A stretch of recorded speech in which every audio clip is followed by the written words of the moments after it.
If you work for the NHS and you're a nurse and you get paid bank shift, you may have spoken to lenders who have said that they can't use that, or they've massively reduced the amount you can borrow,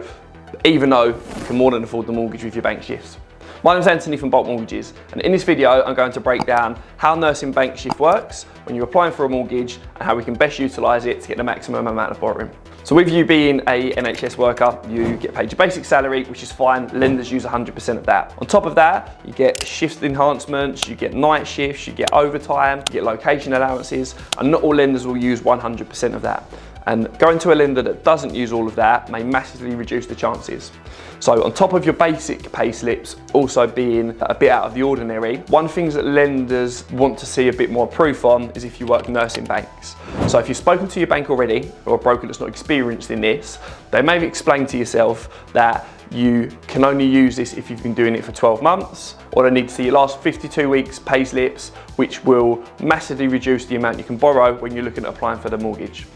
However, there are lenders out there that if you have been doing nursing bank consistently for 3 months, they'll average out how much it is that you've been able to earn over the last 3 months and use that for the year and use 100% of that. These same lenders will also use 100% of your shift allowances, your enhancements, which means when you're applying for the mortgage,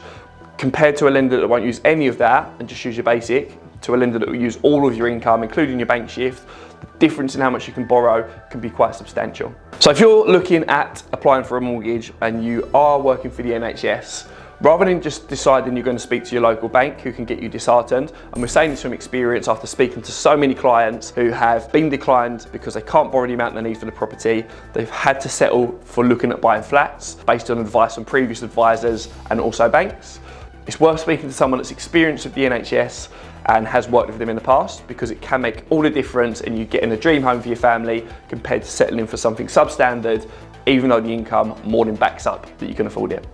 My name's Anthony from Bulk Mortgages, and if you want to find out more details about buying a mortgage as a nurse, press like and subscribe button. Also comment any questions that you've got.